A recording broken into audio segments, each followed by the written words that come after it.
संसार यस्तो चाहिँ जटिल एउटा सङ्घर्षमा अहिले फस्यो, चक्रव्यूहमा फस्यो। यसले एउटा युग परिवर्तनकै चाहिँ आवश्यकता त्यो माग गरिरहेको मैले बुझ्छु, हैन। जस्तो विश्वको विभिन्न देशहरूको ट्रेन्ड हेर्दाखेरि पनि त्यो देखिन्छ। अब मैले पटक पटक के गरेको छु भन्छ भने यो आधुनिकतावादको नाममा अहिलेसम्म जे विकास भयो, जसलाई उनीहरूले नवउदारवाद भने, बजार अर्थतन्त्र भने, अथवा उत्तर आधुनिकतावाद भने, भूमण्डलीकरण भने, जेसुकै भनुन्, हैन। अब त्यसको चाहिँ तपाईको अन्त्य र सबै देशहरूमा चाहिँ आफ्नोपनको खोजी अहिलेको विश्वको मूल ट्रेन्ड त्यो हो। र आफ्नोपनको खोजी भनेको के हो भन्छ भने अहिलेको चाहिँ तपाईको सिङ्गो युगको अन्त्य भनेको हो। जस्तो आफ्नो युगको खोजी जसले चाहिँ यो व्यवस्था यहाँसम्म ल्यायो, विश्व व्यवस्था, स्वयं त्यो शक्ति पनि आफ्नोपनको खोजीमा छ, हैन। जस्तो हामीले केही देशको उदाहरण हेरौँ, ट्रम्पको नारा छ नि, मेक अमेरिका ग्रेट अगेन भन्छन्। अगेन भन्ने जो शब्द छ नि, त्यसले के बुझाइरहेको छ भने त्यो अमेरिका, हामी अमेरिकनहरू जे थियौँ हामी त्यो ठाउँमा जानुपर्छ भन्ने छ। अथवा हिजोको पुरानो अमेरिका खोजिरहेछन् ट्रम्पहरूले अहिले, हैन। जस्तो अहिले चाहिँ सारा बाहिरका मान्छेहरूको अमेरिका भयो, है। अब यसले अमेरिकाको पहिचान सिद्धायो भनी छ उनीहरूको, हैन। हामी विश्वको चाहिँ मालिक हौँ भन्ने सोच छ उनीहरूको। जस्तो चाहिँ चीनमा सी जिङपिङ थर्ड भने उनीहरूले पोहोर चाहिँ सी थर्ड भनेर पारित गरे र उनीहरूले आफ्नो पुरै राज्य प्रणालीदेखि लिएर सारा मान्छेहरूलाई एउटा कमानमा चाहिँ सेन्ट्रलाइज गर्दैछन्, केन्द्रित गर्दैछन् र चीनको पहिचानको निम्ति संसारभरि चाहिँ चिनियाहरू कन्फ्युसियस अगाडि राखेर हिँडिरहेछन्। माने त्यो एउटा आइडेन्टिटीको चाहिँ तपाईको लडाइँ हो, हैन। जस्तो चिनिया सभ्यतालाई के भनी चिनाउने त भन्दाखेरि कन्फ्युसियस नभइकन त चीन त चिनिँदैन, हैन। मोदीको कुरो त्यही हो। जस्तो इन्डियामा हिन्दुत्वको जो अभियान देख्छौ नि, अब त्यसले चाहिँ अरूलाई कति असर गर्छ त्यो छुट्टै कुरा भयो। तर इन्डियाको सधैँको समस्या भनेको पहिचानको समस्या हो। किन इन्डिया झन्डै 1000 वर्ष यता चाहिँ गुलाम छ, कहिले पनि स्वाधीन भएन, अहिले पनि त्यही अवस्था छ। त्यसकारणले उनका अगाडि आफ्नो पहिचानको ठुलो एउटा क्राइसिस जो देख्यो नि, यसलाई हल गर्नको निम्ति आफ्नो तर्फबाट उनले हिन्दुत्वको एजेन्डा उठाइरहेछ। अब तपाईँ अहिले पछिल्लो अवस्थामा हेर्नु हो भने चाहिँ टर्की एउटा राम्रो उदाहरण हो, हैन। जस्तो ओर्देगानले जस्तो अटोमन साम्राज्य जो थियो नि पहिले टर्किस केन्द्रित, हैन, जो चाहिँ इस्लाम साम्राज्य थियो, अटोमन साम्राज्य, अब त्यो साम्राज्यसँग चाहिँ उनले टर्कीलाई जोड्न खोजिरहेका छन्। र त्यहाँ चाहिँ जो पहिले चर्च, पछि चाहिँ सङ्ग्रहालय बनाइएको, के अरे जामिया सङ्ग्रहालयलाई जो मस्जिद घोषणा गरे।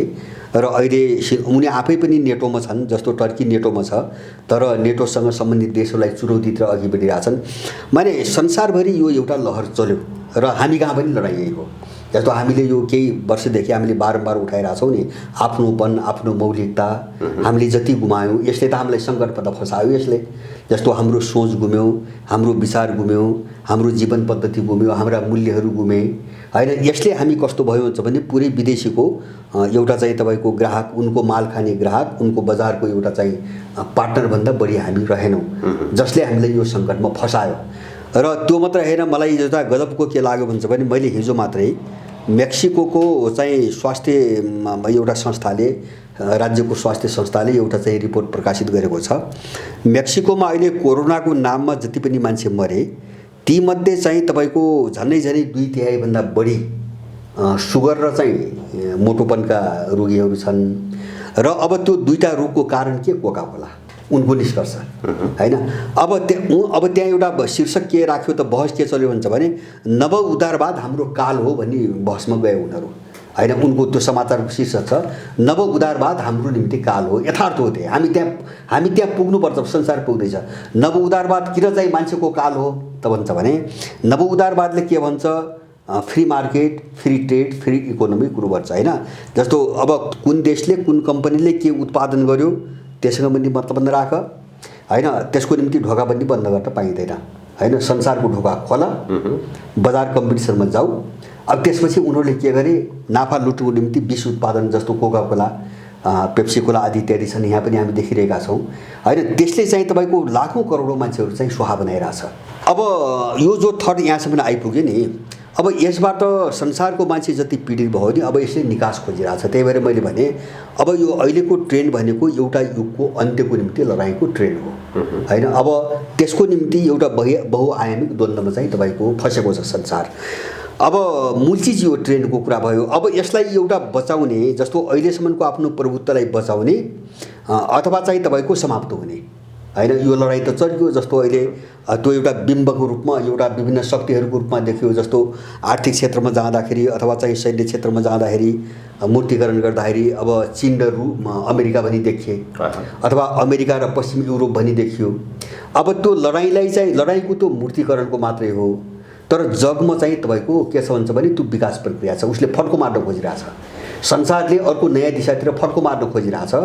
अब त्यो विकासको प्रक्रियामाथि उभिएर यहाँ माथि चाहिँ संरचनामा लडाइँ भएको छ, जस्तो राजनीतिक संरचनामा, आर्थिक संरचनामा, धार्मिक सांस्कृतिक संरचनाहरूमा माथि चाहिँ लडाइँ चलिरहेछ।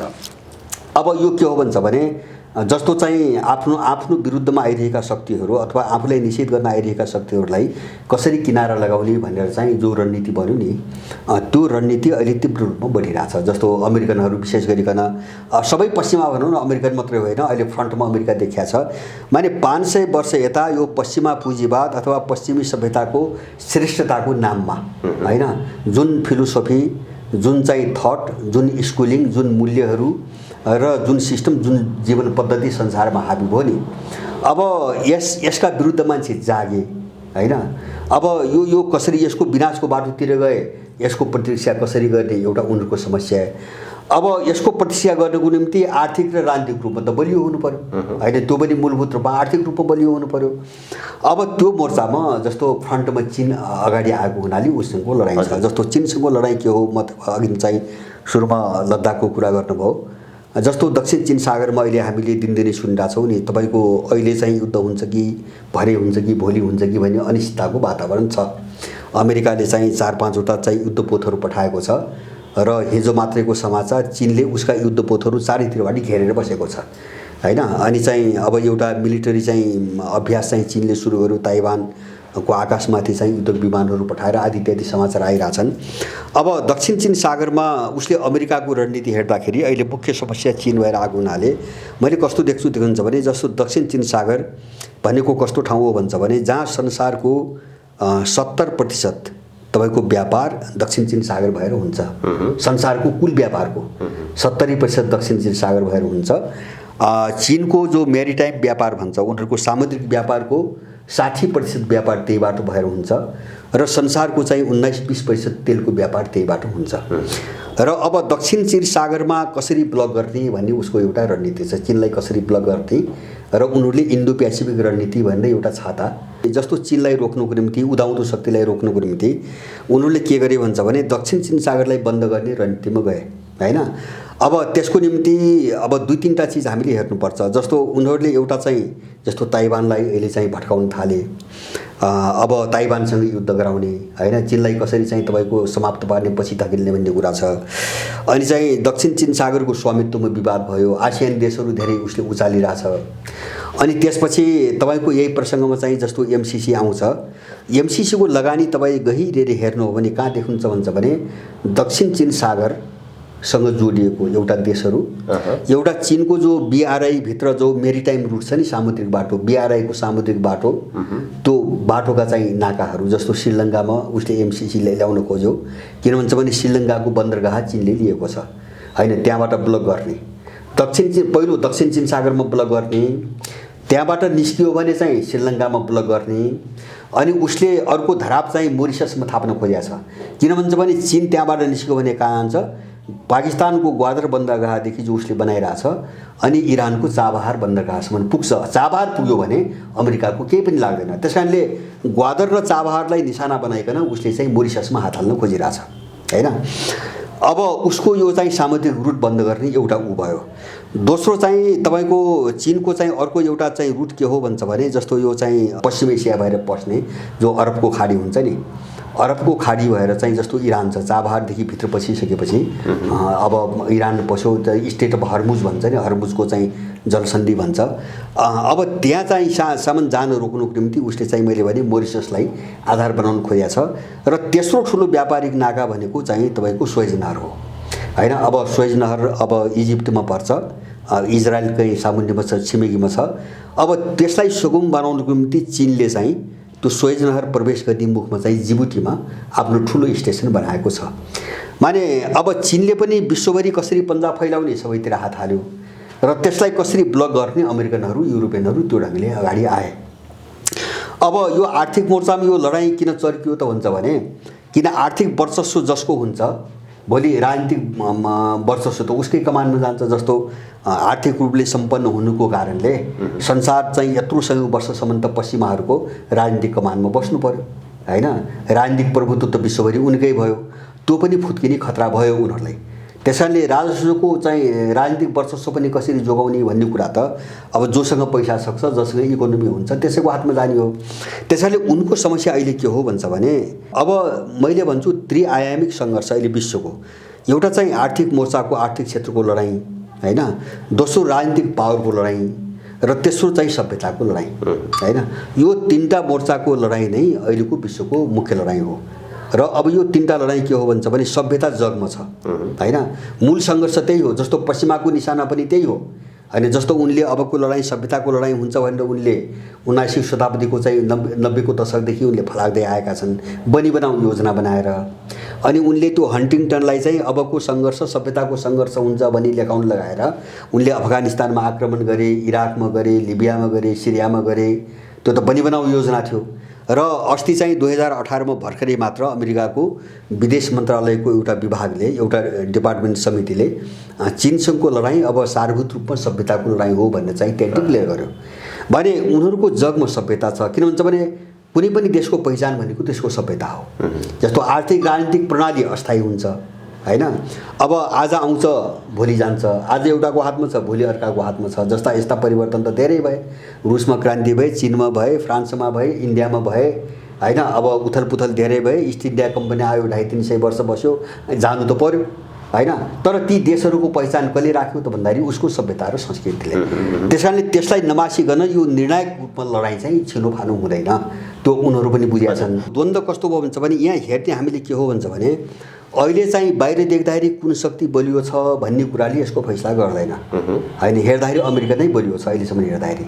हामीले हेर्ने के हो भन्छ भने समाजको विकासको ट्रेन्ड के हो भन्ने हो। संसारभरिका मान्छेहरू कुन ट्रेनमा अगाडि बढिरहेछन् भन्ने कुराले फैसला गर्छ हैन। जस्तो मैले भने नि जस्तो तपाईँको संसारभरि यत्रो उथलपुथल भइरहेछ, मैले भने नि जस्तो उनीहरूकै किताभित्र यत्रो अन्तर्विरोध भइरहेछ। जस्तो युरोप र अमेरिकाको बिचमा, अमेरिकाभित्रै पनि युरोपभित्रै पनि, अथवा चाहिँ मैले टर्कीको कुरा गरेँ भनेपछि जगैदेखि चाहिँ उनको सबै खलबदिँदै गयो हैन, भताभङ्ग हुँदै गयो र उनीहरू सम्हालिन सक्ने अवस्था छैन, अहिलेसम्म देखिँदैन। अब यो ट्रेनले के भन्छ त भन्छ भने अहिलेसम्म हामी मानिआएको हैन युगका नाममा हामीले जे चिज चाहिँ समातेर बसेका छौँ नि यो एक्सपायर भयो, अब यो काम लाग्दैन, कसैको निम्ति काम लाग्दैन भन्ने निष्कर्ष संसारभरिकै मान्छेहरूको छ अहिले। अनि त्यसकारण मैले भने मौलिकताको खोजी अहिलेको संसारको ट्रेन्ड हो। अब जब मौलिकताको खोजी आफ्नोपनको खोजी ट्रेन्ड हो भने तो यो चाहिँ आधुनिकतावादको नाममा यो आएको युग त अन्त्य त हुनैपर्छ। किन यहाँ त विश्व व्यवस्था बनेको छ, विश्व व्यवस्थाको नाममा पश्चिमी चाहिँ तपाईँको अधिनायकवाद लागिरहेको छ, उनको मान्यता लागिरहेको छ। यसैका विरुद्धमा हो विद्रोह अहिले हैन। अहिले संसारभरि यसैका विरुद्धमा विद्रोह हो। मैले मेक्सिकोको भने नि कोकको विरुद्धमा उनले निकायको रिपोर्टको कुरा गर्नुहोस्, अथवा चाहिँ एर्दोगानले चाहिँ टर्कीलाई चाहिँ तपाईँको आफ्नो पुरानो चाहिँ ओटोमन चाहिँ तपाईँको सभ्यतातिर फर्काउने उनको प्रयासको कुरा गर्नुहोस्। जे कुरा गरे पनि के हो भन्छ भने यो पश्चिमाहरूमा उत्पत्ति भएको यो चाहिँ तपाईँको आधुनिकता नवोदारवाद जति आदि इत्यादिका कुराहरू छन् नि यो विश्वले अस्वीकार गरिसकेको छ। अब समस्या यो हो उनीहरूको निम्ति। त्यसैले यो ट्रेन त चाहिँ तपाईँको एउटा टुङ्गोमा त पुग्नुपर्छ, एउटा मुठभेडमा त जान्छ, मुठभेड नभइकन त्यो टुङ्गो लाग्ने कुरै हुँदैन हैन। तर मुठभेड कस्तो हुन्छ भन्ने कुरा हो। अब मुठभेड कस्तो हुन्छ भन्ने कुरा, अब यहाँ दुईटा कुरा अलिकति हेर्नुपर्छ। यदि उनीहरू 500 वर्ष यताको आफ्नो वर्चस्व समाप्त हुने भयो, अब सधैँभरि चाहिँ आफ्नो साम्राज्य ढल्ने भयो, जो विशेष गरिकन युरोपको पुनर्जागरणपछि जो चाहिँ ज्ञानोदय काल भन्छ, प्रबोधन काल भन्छ, बौद्धिक चाहिँ क्रान्ति भन्छन् उनीहरू। अब त्यसपछि विकास भएको व्यवस्था भन्नुहोस् न, यो पुँजीवाद अथवा चाहिँ तपाईँको उदारवादका नाममा यो दर्शन, राजनीति, साहित्य सबैतिर जो चाहिँ मूल्य मान्यता आए, अब यसको चाहिँ उत्कर्ष नवोदारवाद हो। उत्तर आधुनिकतावाद, नवोदारवाद, बजार अर्थतन्त्र यसको क्लाइमेक्स हो। अब यो अगाडि बढ्ने ठाउँ छैन। त्यसकारणले अब अन्त्य हुने भनेको के हुन्छ भने आधुनिक कालपछि यो पश्चिमी दुनियाँबाट जे चिज आयो नि यो सब चिजको अन्त्य हो। अब मैले त्यही भएर युग परिवर्तनको लडाइँमा छ अहिलेको संसार, युग परिवर्तनको लडाइँमा छ। यहाँ चाहिँ कुनै एउटा देशको चाहिँ सत्तामा भएको पात्र वा कुनै देशले अवलम्बन गरेको प्रणालीको अन्त्यको कुरा मात्रै होइन, होइन, त्यो थर्डकै अन्त्यको कुरा हो, त्यो फिलोसोफीकै अन्त्यको कुरा हो। त्यसैले गर्दाखेरि यो सामान्य खालको हलचल होइन, यो सामान्य खालको। त्यस कारण यो टुङ्गिन्छ, यसको अन्त्यमै गएर टुङ्गिन्छ होइन। मैले भने हामीले त्यो ट्रेनलाई हेर्ने हो, समाजको विकासको प्रक्रियालाई हेर्ने हो। अहिले देख्दाखेरि चाहिँ कोसँग चाहिँ कतिवटा बन्दुक छन् भन्ने चिजले फैसला गर्दैन। त्यस कारणले अब यो टुङ्गो दुई किसिमले लाग्न सक्छ। अब उनीहरू चाहिँ हाम्रो प्रभुत्व चाहिँ तपाईँको अन्त्य भयो, अब हामी चाहिँ विनाश भयौँ गयौँ, त्यस कारणले अब हामी नरहेपछि संसार किन राख्ने भन्ने उसमा गयो भने अब परमाणु युद्ध हुने हो होइन। युद्ध भट्क्यो भने परमाणु युद्ध हुने हो। अब परमाणु युद्ध भयो भने अब यहाँ चाहिँ जित्ने र हार्ने भन्ने हुँदैन, कोही विजेता हुँदैन, सबैको विनाश हुन्छ। किन भन्छ भने अब अहिले अमेरिकासँग 7000 परमाणु बम छन् भनेर अमेरिका बलियो हुँदैन। त्यो 7000 परमाणु बमले गर्ने काम चाहिँ उत्तर कोरियाको 50वटा परमाणु बमले गर्छ। माने 50वटा परमाणु बमले सिङ्गो अमेरिका सिधाइदिइसकेपछि अमेरिकासँग 7000 बम भएर के गर्ने। त्यस कारणले अब युद्ध भयो भने मान्छे एकदम प्रारम्भिक चरणमा जान्छ। किन यो जो विकास भन्छ नि यो सबै समाप्त हुन्छ, यो वैभव सबै टुङ्गिन्छ आधुनिक विकासको नामको, र मान्छे चाहिँ ढुङ्गिएकोमा जान्छ एकदम प्रारम्भिक चरणमा। यो भएको विकास सबै समाप्त हुन्छ। अब या त त्यो बाटो रोज्नु पर्यो, उनीहरूले रोज्नु पर्यो। अब त्यो जोखिम बोल्न सकेनन् भने अब एउटा पूर्वको शक्ति उदाउँछ अथवा गैर पश्चिमी शक्ति उदाउँछ। किन उदाइसकेको छ, त्यही चुनौतीलाई ठेक्न नसकिकन उनले युद्ध कहाँबाट भट्काउने सकेसम्म जस्तो अमेरिकाको सारा शक्ति चाहिँ दक्षिण चीन सागर र लद्दाखमा किन लागेको छ है। किन भन्छ भने युद्ध आफू कहाँ नभट्क्योस् भन्नेमा छन् उनीहरू होइन। अब एसियामा भट्काउनु पाइयो भने त परमाणु हतियार त प्रयोग गर्नु परेन, आफू पनि मासिनु परेन। जस्तो चीन र इन्डियालाई लडाउनु पाइयो, ताइवान र चीनलाई लडाउनु पाइयो, अथवा चाहिँ दक्षिण र उत्तर कोरियालाई लडाउनु पाइयो, अथवा चाहिँ आसियान देशसँग चीनलाई लडाउनु पाइयो भने त युरोप र अमेरिका त जोगियो नि। उनको रणनीति त्यो हो। अहिले उनीहरू यहाँ केन्द्रित हुनुपर्ने कारण त्यो हो। जस्तो चाहिँ तपाईँको इन्डियालाई पनि प्रयोग उनले कहाँ गरेका छन् अधिकतम, जस्तो लद्दाख भन्छु मैले, दोकलाममा एउटा प्रयास भयो, 17 मा एउटा प्रयास भयो। जस्तो अहिले लद्दाखको कुरा आइरहेछ होइन। लद्दाखमा मलाई लाग्छ धेरै मान्छेले बुझेका छैनन् यो किन त्यहाँ तनाव भइरहेछ भने इन्डियनहरूलाई यस्तो गलत ढङ्गले न्यु खोज्न लगाइरहेछ कि जहाँ चाहिँ यो 2-3 महिना अगाडि भिडन्त पनि जहाँ 20 जना इन्डियन सैनिकहरू मारिए, त्यो कस्तो पोइन्ट हो भन्छ भने त्यो पोङयोङ ताल भन्छ नि। अब त्यहाँबाट चाहिँ तपाईँको अलि पर 100 किलोमिटर अगाडि बढेपछि त्यो सिन्जियान, चीनको सिन्जियान प्रान्त जहाँ उइगुरहरूको मुद्दा यिनले उठाइराख्छन्, त्यो सिन्जियान प्रान्त र तिब्बत जोडिने एउटा पोइन्ट आउँछ होइन, 100 किलोमिटर मात्रै अगाडि। अनि चाहिँ तपाईँको अब त्यहाँ चाहिँ के छ भन्छ भने तिब्बतबाट सिन्जियानको चाहिँ कासगरसम्म एउटा चीनको चाहिँ नेसनल हाइवे भन्ने एउटा राजमार्ग छ। अब त्यो राजमार्ग चाहिँ एक ठाउँमा गएर तिब्बत र सिन्जियानसँग जोडिन्छ र त्यहाँ पुग्न चाहिँ त्यो गलवान घाटीबाट त्यो प्याङ्गोङ तालबाट मात्रै 100 किलोमिटर छ। त त्यही चाहिँ पोइन्टबाट इन्डियाले उतातिर जो सडक र पुल बनाउन खोज्यो नि हो, चीनले आक्रमण गरेको त्यहाँ हो। किन भन्छ भने उतातिर त इन्डियाको भूभागै छैन, त्यो राजमार्गसम्म पुग्नको निम्ति एउटा उनले बाटो जस्तो त्यो प्याङ्गोङ झिलमा चाहिँ तपाईँको एउटा जो पुल बनाउन थाले नि, त्यो राजमार्गलाई निशाना बनाएर हो।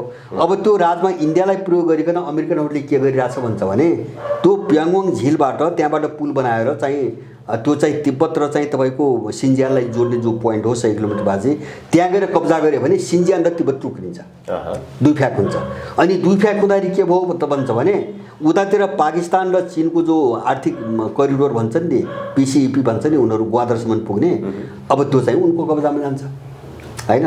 अनि चीनको त्यो चाहिँ तपाईँको सिल्क रोड पनि भत्ताभङ्ग भयो, तिब्बत पनि खलबलिन्छ, जोखिममा पुग्ने भयो र उनको दुई प्रान्तलाई छुट्याउने ठाउँमा चाहिँ यो चाहिँ पश्चिमा शक्तिहरू त्यो ढङ्गले उक्साइरह हुनाले चीन असहिष्णु भएको हो।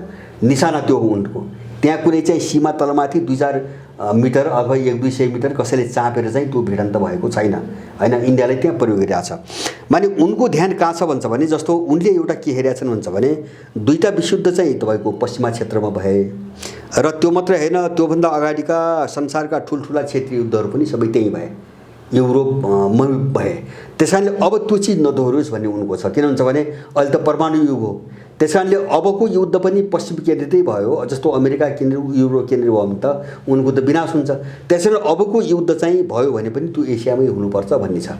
त्यस कारणले त्यो भट्काउनुको निम्ति उनले चारैतिर घेराबन्दी गर्ने, त्यो पनि चाहिँ जुन जुन ठाउँमा चीनलाई चाहिँ तपाईँको युद्धमा फसाउन सकिन्छ उनले त्यो सबै नाकाहरू थुन्न कोसिस गरेका छन्। जस्तो इन्डो भने साउथ चाइना सी त्यही हो, एमसिसी त्यही हो मैले भने होइन। ठ्याक्कै त्यो चिनिया रुटलाई ब्लक गर्ने ठाउँमा मात्रै एमसिसी आएको छ। श्रीलङ्का आएको छ, नेपालमा किन आयो? तिब्बतको कारणले आयो।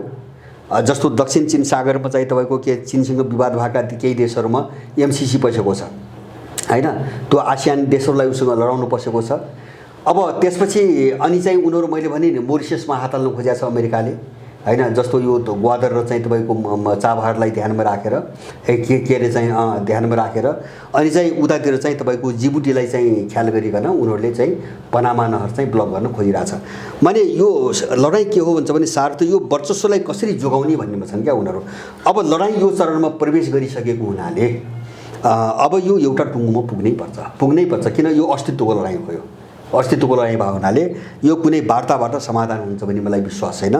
ठिक नेपालको समस्या त्यही हो। यिनको लडाइँ भनेको के हो भन्छ भने त्यो विदेशीको बुई चढेर मन्त्री खान पाइयो भनेपछि अब त्यहाँ लुट्न पाइएला, यताउति गर्न पाइएला भने यिनको लडाइँ त हुने भयो होइन। को सत्तामा जाने, को मन्त्री बन्ने भन्ने लडाइँ त हुने भयो। त्यो बाहेक यिनको अर्को राजनीतिक लडाइँ छैन। मिसन एउटै हो। तपाईँको माओवादी भन्नुहोस्, अब एमाले भन्नुहोस्, काङ्ग्रेस भन्नुहोस्, राप्रपा भन्नुहोस्, मधेसवादी भन्नुहोस्, मिसन एउटै हो। त्यो चाहिँ समग्र विश्वको जो साम्राज्यवादी मिसन छ नि त्यो मिसनमा सबै यिनीहरू एक ठाउँमा छन्। यिनको आफ्नो लडाइँ भनेको त्यहाँ गएर खाने र देश लुट्ने लडाइँ हो। त्यसैले गर्दाखेरि अब यिनको यो अन्तर्विरोधले नेपाल कहाँ जान्छ भने टुङ्गो लाग्ने त कुरै भएन। र हामीले पनि चाहिँ यो सबै परिस्थितिलाई चाहिँ नहेरिकन अध्ययन नगरिकन नेपाल कहाँ जान्छ भने हामी पनि देख्न सक्दैनौँ। हामी के बुझ्नु भएन त भन्छ भने अब यो चाहिँ यिनले ल्याएको समस्या मात्रै हो, यो नेपालको आन्तरिक समस्या मात्रै हो। अनि चाहिँ तपाईँको अब वार्ता गरेर अथवा चाहिँ सामान्य खालको परिवर्तन गरेर सामान्य खालको कुनै सुधार गरेर यो समस्या समाधान भइहाल्छ कि भन्ने जो हामी घुमिरहेछौँ नि यसले हामीलाई कहीँ पनि पुर्याउँदैन होइन। हामीबाट कुनै योगदान पनि हुँदैन, देशले विकास पनि पाउँदैन। त्यसैले नेपालको जब विश्वको लडाइँ नै एउटा युगको चाहिँ वारपारको लडाइँ हो, एउटा युगको अन्त्य गर्ने कि त्यसको बचाउ गर्ने भन्ने लडाइँ हो। नेपालमा पनि ठ्याक्कै के हो भन्छ भने सुगौली सन्धिपछि जो विदेशीहरूको चाहिँ दबदबा सुरु भयो नि नेपालमा, यो युगको अन्त्य गरेर चाहिँ अब आफ्नो चाहिँ खुट्टामा टेकेर जाने कि देश बनाएर जाने कि अथवा विदेशीको दासको रूपमा चाहिँ तपाईँको उही देश लुट्ने र चाहिँ कुर्सीमा बस्ने यसलाई यथावत राख्ने भन्ने लडाइँ हो। त्यसकारणले गर्दाखेरि नेपालमा न विश्वमा पनि अब हुने उथल पुथल कुनै पनि सामान्य सुधारबाट अब टाल्न सकिँदैन, कसैले पनि सक्दैन। र नेपालमा हुने अब परिवर्तन पनि त्यो यथास्थितिभित्र सुधारको परिवर्तन हुँदैन। यो एउटा युग नै उल्टिने खालको लडाइँ हुन्छ। माने संसारको ट्रेन्ड यही हो। अहिले यो ट्रेन्डलाई हामीले बुझेनौँ भने हामी चाहिँ आफ्नो भूमिका निर्वाह गर्न सक्दैनौँ। मैले बुझेको कुरा